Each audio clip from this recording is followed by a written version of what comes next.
इससे पहले टॉपिक लिया था उपसंयोजी यौगिकों में केंद्रीय धातु आयन का ऑक्सीकरण अंक ज्ञात करना। उसी के संदर्भ में आगे और उदाहरण दे रहा हूँ। आपको ऑक्सीकरण अंक ज्ञात करने में किसी तरह की दुविधा नहीं हो, कोई प्रॉब्लम नहीं हो, उसके लिए बार बार मैं कम से कम दूसरा या तीसरा मेरा टॉपिक जो चल रहा है ऑक्सीकरण अंक चल रहा है, और वास्तव में ऑक्सीकरण अंक ज्ञात करना 11 का टॉपिक है। लेकिन फिर भी आप ध्यान दें, किसी तरह मिस्टेक नहीं हो, उसके लिए आपको क्या करना पड़ेगा बेटा, मैंने जो इससे पहले क्लास ली थी उसमें ऑक्सीकरण अंक ज्ञात करने के जो मैंने नियम लिखे थे वो नियम आपको वापस कंठस्थ करने हैं। क्या नियम थे? मैं मुख्य रूप से नियम सुनिए। पहला नियम जो था, प्रथम और द्वितीय वर्ग की धातुओं का ऑक्सीकरण अंक क्रमशः +1 +2। दूसरा, या आगे पीछे हो सकता है, मैं जो बोल रहा हूँ वो आपकी नोट्स में लिखा हुआ है। ऑक्सीजन का ऑक्सीकरण अंक सामान्यतः -2, परंतु परऑक्साइड में -1, OF2 में +2, O2F2 में +1। फिर इसके बाद हाइड्रोजन का ऑक्सीकरण अंक सामान्यतः इन जनरल +1, प्रथम और दूसरे वर्ग के हाइड्राइड में -1। फिर मैंने लिखा है 17 वर्ग हेलोजन तत्वों का ऑक्सीकरण अंक -1। फिर मैंने लिखा है उदासीन अणुओं का ऑक्सीकरण अंक 0, जैसे जल H2O, ammonia NH3, CO carbonyl, इनके लिए ऑक्सीकरण अंक 0 लिया जाता है। इसका भी उदाहरण मैंने दिया, आगे बढ़ाऊंगा। फिर इसके बाद आयन पर उपस्थित आवेश, चाहे वो धनायन है चाहे वो ऋणायन है, उसके ऊपर जो आवेश है +1 है तो ऑक्सीकरण +1 माना जाएगा, +2 है तो +2 माना जाएगा, -1 है तो -2 माना जाएगा, -1 है तो -1 माना जाएगा। जैसे फॉर एग्जाम्पल ये तो आगे है तो, लेकिन फिर भी अब एग्जाम्पल बता रहा हूँ। ये ऑक्सीलेट लिखा मैं C2O पर -2, इसके ऊपर क्या है -2 आवेश है, तो इसका ऑक्सीकरण अंक भी मैंने -2 माना। 2 से गुणा क्यों किया? ऑक्सीलेट के आयन 2 इसलिए। चलो आगे बढ़ते हैं। उपसंयोजी यौगिकों में केंद्रीय धातु आयन का ऑक्सीकरण अंक ज्ञात करना। हमें पहले यह समझना है कि केंद्रीय धातु आयन है ही क्या। उपसंयोजी यौगिकों में वह धातु परमाणु या धातु आयन जिससे अन्य परमाणु या आयन किस बंध द्वारा जुड़े बच्चों? उपसंयोजी बंध द्वारा बंधित हों या जुड़े हों, उसे हम केंद्रीय धातु आयन कहते हैं। अन्य अणुओं या आयनों का भी नाम है, आगे बढ़ेंगे तब बताएंगे, लिगेंड बोलते हैं उसको। अब मैंने उदाहरण लिया, सुनिए। उदाहरण में पहला जो उदाहरण लिया वो है आयरन पेंटाकार्बोनिल। ये आयरन Fe पेंटा 5 कार्बोनिल CO समूह 5 है। मैं किसका ऑक्सीकरण अंक ज्ञात करना है बच्चों? Fe का। इसको आराम से अच्छी तरह से समझिए। Fe का ऑक्सीकरण अंक ज्ञात करने के लिए हमें किन बातों का या किन नियमों का सहारा लेना है, या कौन से नियम हमें ध्यान में रखने हैं, वो हमें वापस ध्यान में रखने पड़ेंगे। तो सुनिए, Fe का यहाँ पर Fe का मतलब ये तो हो गया Fe का ऑक्सीकरण ज्ञात करना। यहाँ पर उदासीन अणु कार्बोनिल समूह के लिए ऑक्सीकरण अंक क्या मानना पड़ेगा या क्या है? 0 लेते हैं। अब CO की संख्या चाहे 10 हो, चाहे 5 हो, चाहे 1 हो, ये उदासीन अणु। इसी प्रकार और किन का 0 होता है? H2O, अमोनिया, CO, ये जो अभी लिखा है, ये जल, ये अमोनिया, नॉट अमोनियम, ये कार्बोनिल, इन सब के लिए ऑक्सीकरण क्या माना जाता है या दिया जाता है? 0। उदासीन अणु, इसलिए न प्लस है न माइनस है। फिर तथा आयरन का ऑक्सीकरण अंक X। जिस भी आयन का या परमाणु का, धातु परमाणु का ऑक्सीकरण ज्ञात करने जा रहे हैं तो उसका तो अननोन है, हमें पता नहीं है, तो उसके लिए क्या माना जाएगा? X। चलो फिर आगे बढ़ते हैं। अतः X + 0, कहाँ से आया X बेटा? आयरन का क्या माना? X। Fe का X मान लिया, +0 कहाँ से आया? CO का क्या है? 0। अब चाहे 5 है चाहे 6 है, कितना माना जाएगा? 0। X + 0 = 0, तो X = 0। अर्थात इस उदाहरण में Fe का ऑक्सीकरण अंक कितना माना जाएगा? ये लिया जाएगा 0। चाहे यहाँ FeCO5 की जगह 7 हो, चाहे 10 हो, तो भी 0 होगा। फिर आगे बढ़ते हैं। सेकेंड एग्जाम्पल आपको अच्छी तरह समझा रहा हूँ, सुनिए। Na2Cr C2O4 इनके नाम भी सिखाऊंगा, ये पार आगे बढ़ेगा तब। अब तो आपको केवल सूत्र पढ़ा रहा हूँ, फिर इसका नाम भी सिखाऊंगा, IUPAC। जैसे ऑर्गेनिक केमिस्ट्री में IUPAC होती है, उसी प्रकार इनऑर्गेनिक अकार्बनिक रसायन के अंदर यौगिकों के IUPAC नाम सिखाए जाएंगे, लिखाए जाएंगे। किस तरह से नाम दिए जाते हैं? Na2C4, फिर छोटा कोष्टक शुरू, ये Na2 बड़ा कोष्टक, फिर क्रोमियम Cr, फिर छोटा कोष्टक शुरू, C2O4 ऑक्सीलेट बोलते हैं, फिर कोष्टक करके ट्वाइस, फिर बड़ा कोष्टक बंद। ये एक उपसंयोजी यौगिक।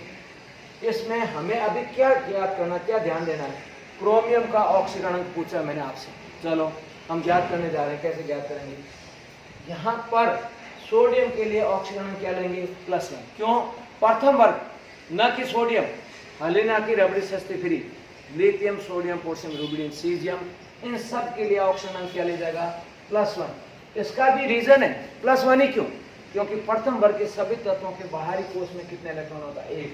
वो अपना 1 इलेक्ट्रॉन हटा करके, त्याग करके अपना अष्टक, स्थायी अष्टकोण विन्यास प्राप्त करते हैं, इसलिए +1। चलो +1। फिर दूसरा क्या है, ऑक्जेलेट, C2O4 -2, इसका नाम ऑक्जेलेट है, ये सूत्र है।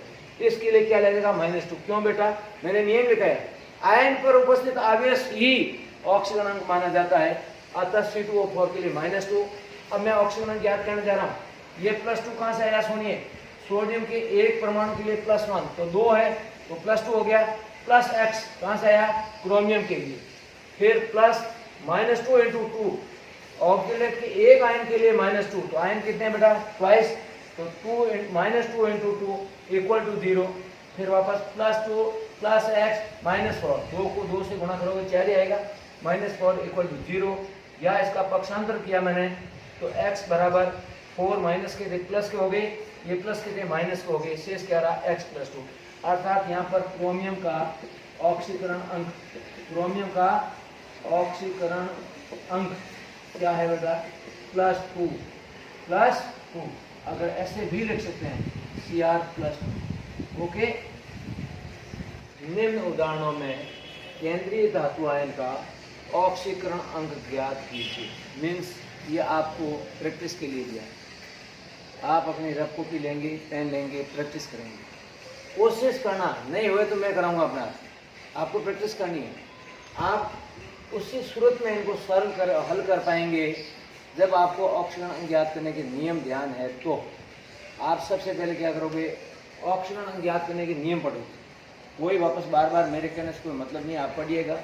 नियम मैंने लिखा दिए, 11th बुक में दिए, हेड ऑफ चैप्टर। आप पहले नियम अच्छी तरह से पढ़ोगे और सॉल्व करते समय भी नियमों का सहारा लोगे।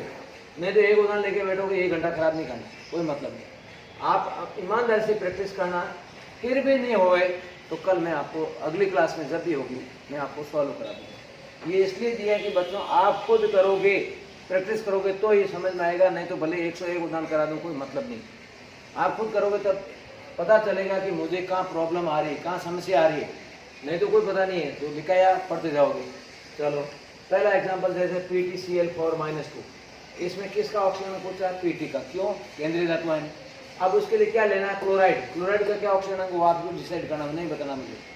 सेकंड एग्जांपल है, बड़ा कोष्टक शुरू, क्रोमियम, ये उपसहसंयोगी यौगिक पढ़ा रहा हूँ, जटिल लवण जो शुरू से आ रहा है। क्रोमियम अमोनिया के 2 थायोसाइनाइड बोलते हैं इसको, क्या बोलते हैं, थायोसाइनाइड के 2। अब इसमें किसका ऑक्सीजन, और बड़ा कोष्टक बंद और सल्फेट सॉरी, में किसका ज्ञात करना है, क्रोमियम का।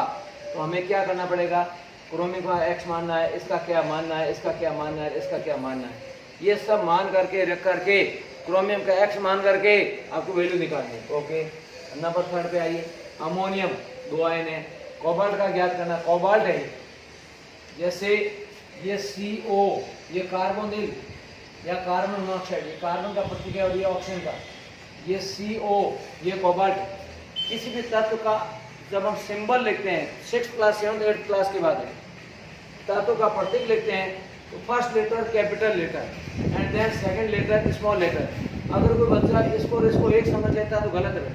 ये कोबाल्ट है, ये कार्बोनिल है, ये पहला अक्षर बड़ा है, दूसरा अक्षर छोटा है। जैसे फॉर एग्जाम्पल अगर आप Na लिखते हो तो क्या अर्थ है, नथिंग, केमिस्ट्री में हमारे कोई अर्थ नहीं।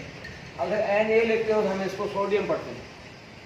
फिर आगे बढ़िए, अमोनियम कोबाल्ट का ज्ञात करना, जल के 3 अणु है, सल्फाइट 2 है, नाइट्रेट के 2 है, मैं कोबाल्ट का ज्ञात करना। देखो प्रैक्टिस करते हैं, कितने ज्ञात करते हैं पूछेंगे आपको ऑफलाइन क्लास में भी।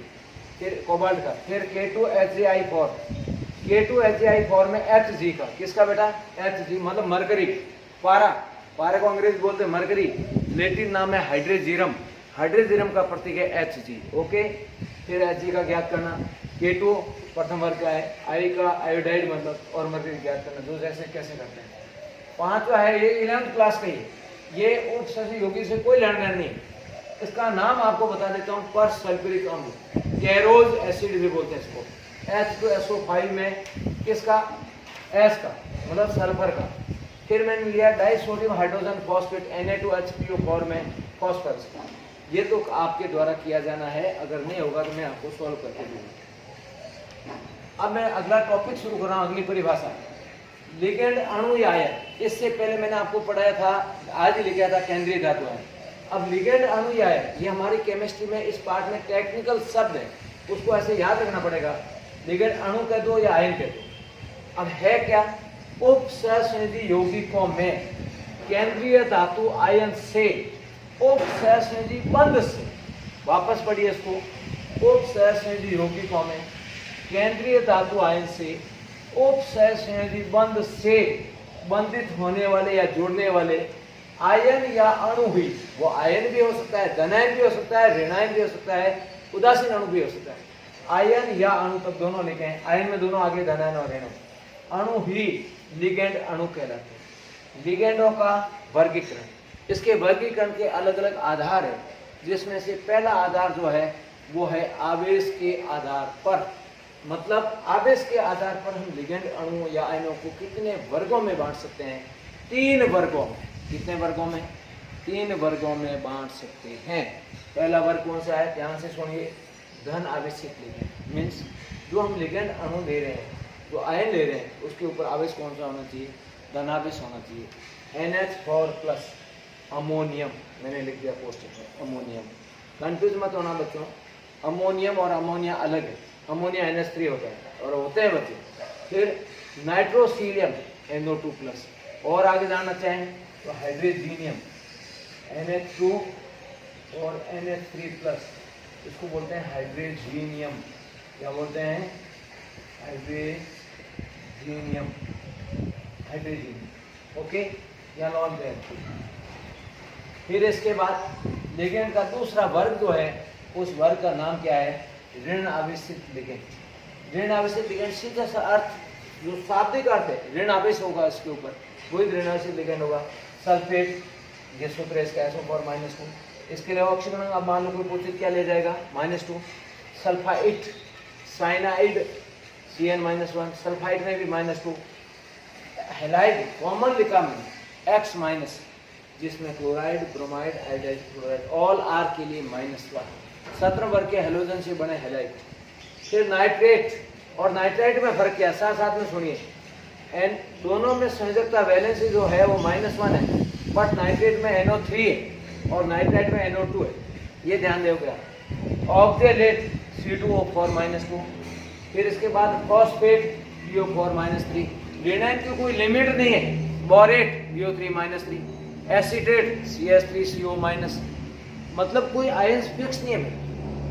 हायोसाइनाइड HCl-1, आइसोसाइनाइड, मतलब जितने ज्यादा याद करोगे उतना। मैंने आपको एक एग्जांपल दिया है कि ये एनालिसिस लिगेंड, और भी आप अगर पूछेंगे तो आपको बताएंगे एमाइड, एमाइड, एसीटेटो।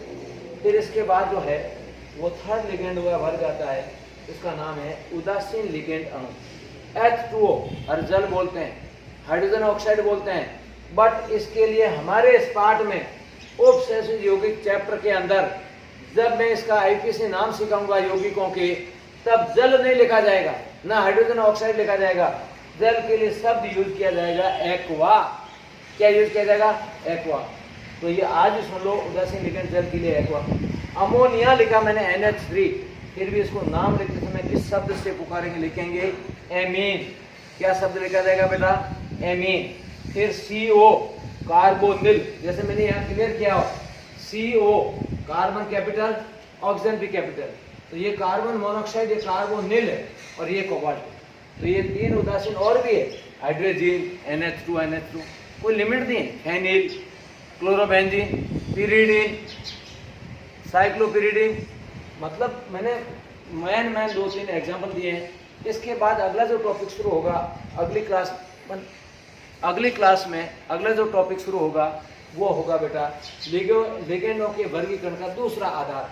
वो आधार है, आधार क्या, सुन लो, आज सुन लो, क्लास किताब में दिया, पढ़ के आना, अगर पढ़ सकते हो तो एडवांस पढ़ के आओगे। आधार है लिगेंड अणु या आयन में उपस्थित दाता परमाणुओं की संख्या के आधार पर, मीन्स दाता एकांकी इलेक्ट्रॉन युग्म दान करने वाले वो दाता परमाणु कहलाते हैं। मैंने ऑफलाइन क्लास में भी स्पष्ट स्थिति क्लियर कर दिया आपके सामने कि अगर कोई परमाणु एकांकी इलेक्ट्रॉन युग्म प्रदान करता है तो उसे हम दाता कहते हैं। और दाता के आधार पर कैसे वर्गीकरण बनाएंगे, एक दंतु, अगर एक दाता परमाणु है एक दंतु, इंग्लिश में बोलते हैं उसको मोनोडेंटेट। दो दाता परमाणु है द्विदंतुक, बाइडेंटेट। तीन दाता है त्रिदंतुक, ट्राइडेंटेट। चार है चतुर्दंतुक, टेट्राडेंटेट। इस प्रकार दाता परमाणु संख्या के आधार पर वर्गीकरण है वो हम अगली क्लास में स्पष्ट करेंगे। ओके।